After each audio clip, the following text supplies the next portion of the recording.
எல்லாரும் இதெல்லாம் முடிஞ்ச பிறகு எங்க வீட்டுக்கு வரணும். கண்டிப்பாமா. நான் கேட்டேன், ஐயோ எவ்வளவு ஆர்வமா இருந்தேன். நாங்க இதுக்கப்புறம் சேர்ற ஸ்பாட்டாவே விஷால் வீடு தான் வச்சிருக்கோம். தம்பி, ஒரு மனுஷன் போய் பேசலாம், ஆனா ஏக்கர் கணக்கில் எல்லாம் பேசக்கூடாது. ஒன்ன மாதிரி தான் இருந்தோம். 1 வயசுல ஒன்ன மாதிரி இருந்தோம். எல்லாம் போயிடுச்சு. உங்களை பத்தி நிறைய சொல்லிடுறாங்க.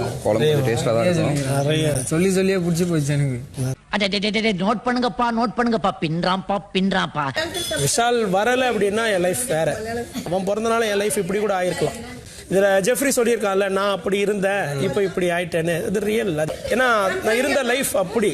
ஒத்துக்கிட மனசு இல்லனாலும் அதான் நேசம். இது உனக்கு பிரெட் போடவா? இங்க பாருங்க, என்ன பண்றாங்க. குழம்புல பிரெட். விஷால வந்து இப்ப என்ன நம்ம கடவுள் இதை கொடுத்திருக்காரா, ரைட், அதை போவோம் நிச்சயம். அதாவது 100% சொல்லுவேன் நான்.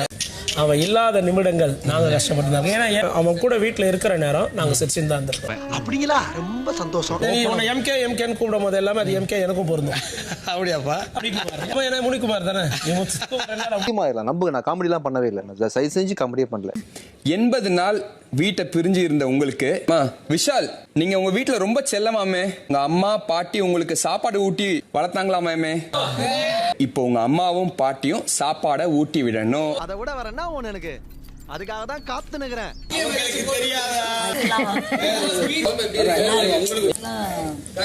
நீங்க சாப்பிட்டு பார்த்துட்டு சொல்லுங்க. நீங்க அவங்க ஊட்டி விட சொன்னது விஷால்.